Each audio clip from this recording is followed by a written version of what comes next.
بسم اللہ الرحمن الرحیم۔ السلام علیکم ورحمۃ اللہ۔ جب سے پاکستان اور سعودی عرب کے درمیان معاہدہ ہوا ہے، پہلی بار اقوام متحدہ کا اجلاس بلایا گیا۔ پہلی بار اقوام متحدہ کا اجلاس ہوا اور اس میں تمام کے تمام عالم اسلام کے رہنماؤں نے شرکت کی۔ وہاں پر ان لوگوں نے تقریریں کی اور مختلف رہنماؤں کی جانب سے مختلف تقریریں کی۔ یہ پہلی بار ہوا ہے، اس ڈیل کے بعد، معاہدے کے بعد اقوام متحدہ کا اجلاس بلایا گیا۔ اب اس کے اندر جو مختلف رہنماؤں نے تقریریں کی ہے وہ تو اپنی جگہ پر موجود ہیں، ان کی طرف سے باتیں کی گئیں، تقریریں کی گئیں، خطاب کیا گیا، کہانیاں بیان کی گئیں، حالات و واقعات کے اوپر تبصرہ کیا گیا۔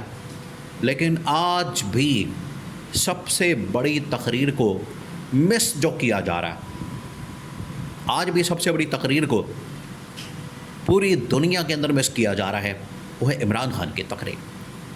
پہلے آپ ذرا اس کو سمجھیں کہ اقوام متحدہ کے اندر ہوا کیا ہے۔ اقوام متحدہ کی میٹنگ کے اندر کیا معاملات ڈسکس ہوئے اس معاہدے کے بعد؟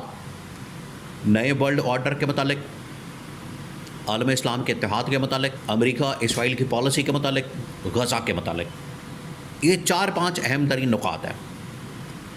پھر اس کے بعد عمران خان کس طریقے سے ان تمام معاملات کو دیکھتا ہے، اس کو آپ نے سمجھنا، غور کرنا۔ یہ بڑا اہم ترین معاملہ ہے۔ سب سے پہلے تو وہاں پر ڈونلڈ ٹرمپ نے خطاب کیا۔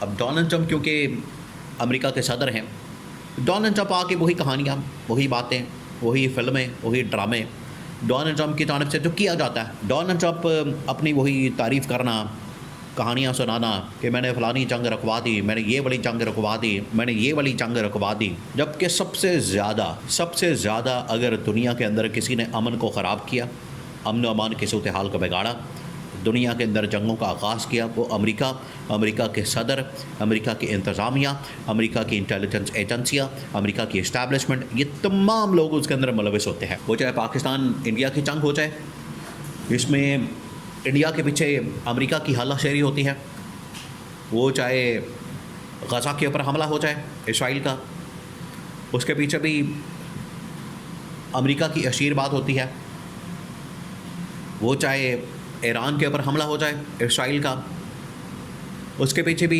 امریکہ کی حمایت ہوتی ہے۔ تو ڈونلڈ ٹرمپ پتہ نہیں کس بات کا اظہار کر رہے ہیں، ایسے بے تکی باتیں کی جا رہی ہیں جن کا نہ کوئی سر ہے نہ پیر ہے، اور ڈونلڈ ٹرمپ اپنی تعریفیں کرنے پر مجبور ہے، اپنی تعریفیں بار بار کر رہا ہے، وہی کہانیاں سنا رہا ہے۔ اس طرح سے کچھ نہیں ہونے والا۔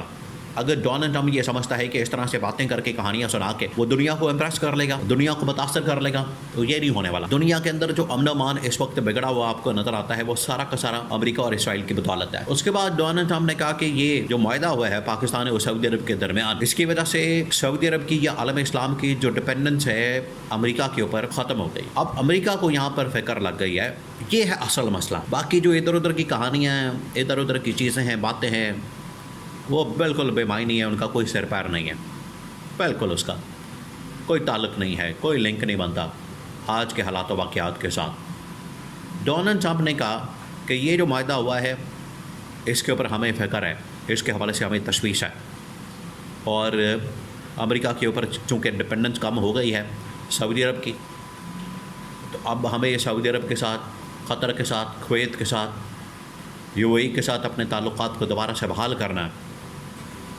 اور ہم کوشش کریں گے کہ یہ ممالک دوبارہ سے اسرائیل کو تسلیم کر لیں۔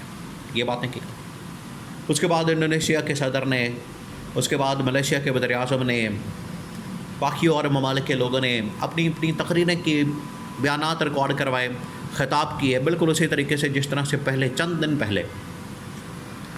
آپ ذرا اس اجلاس کو دیکھ کے غور کریں اور اس کے بعد اس کو سامنے رکھیں۔ سین یہ ہوا، سین کیا ہوا؟ وہی باتیں جو عالم اسلام کے رہنما قطر کے اندر، دوحہ کے اندر موجود تھے، انہوں نے وہاں پر جو باتیں کی، سیم وہی باتیں جو ہیں یہاں پر کی گئی۔ ڈونلڈ ٹرمپ کے سامنے انہوں نے اقوام متحدہ کے اجلاس میں کی کہ آج ہمیں اس بات کی ضرورت ہے، آج ہمیں فوج بھیجنی چاہیے غزہ کے اندر، اسرائیل کی ٹھکائی کرنی چاہیے، اسرائیل کو ہم نے جواب دینا ہے، اسرائیل کو ہم پتھر کا جواب پتھر سے دیں، اسرائیل کے اوپر حملہ کر دیں، یہ کریں وہ کریں، یعنی یہ تمام باتیں اور چیزیں بیان کی گئی۔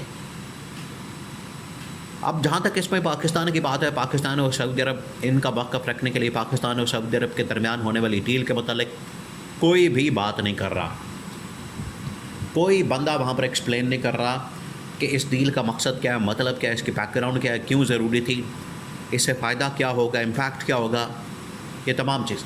اب آپ نے ذرا چاہے آپ گوگل کے اوپر یوٹیوب کے اوپر جا کے دیکھ لیں عمران خان کی وہ تقریر جو عمران خان نے آخری مرتبہ اقوام متحدہ کے اندر کی تھی، اور دنیا کے اندر اقوام متحدہ کے وجود میں آنے کے بعد اس کی آرکائیو میں اور دنیا میں سب سے زیادہ دیکھی جانے والی جو تقریر ہے وہ عمران خان کی ہے، جو اس نے اقوام متحدہ کے اندر کی تھی۔ آج تک اقوام متحدہ میں جتنی بھی تقریریں کی گئی ہیں اتنی زیادہ وائرل نہیں ہوئی جتنی کہ عمران خان کی ہوئی۔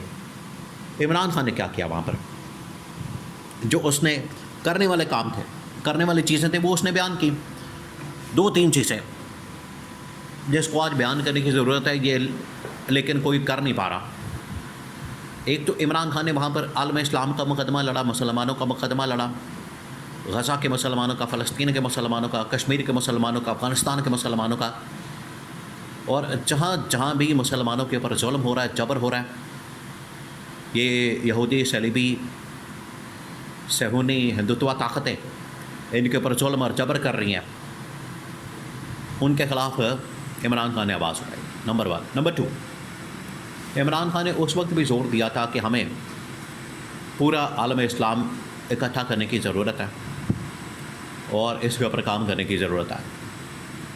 آج اس کے اوپر کام شروع ہو گیا ہے۔ نمبر 3، لاسٹ سب سے اہم ترین پیغام جو عمران خان نے اس وقت دیا تھا، اور آج محمد بن سلمان وہی بات کر رہا ہے، اور اتحاد یہ ہے، وہ بات یہ ہے کہ ہمیں اتحاد کر کے نیٹو طرز کا فوجی، عسکری، ملٹری، میزائل، تمام کی تمام چیزوں میں ہم نے آپس میں کوآپریٹ کرنا ہے، تعاون کرنا ہے اور ایک ہو جانا ہے۔ جب ہم ایک ہو جائیں گے، ہمارے درمیان یونٹی آ جائے گی، اتحاد آ جائے گا، ہمارے درمیان ایک یگانگت آ جائے گی، یکجہتی آ جائے گی، تو دنیا کی کوئی طاقت، دنیا کی کوئی بڑی سے بڑی طاقت بھی ہمیں عالم اسلام کو ہرا نہیں سکے گی۔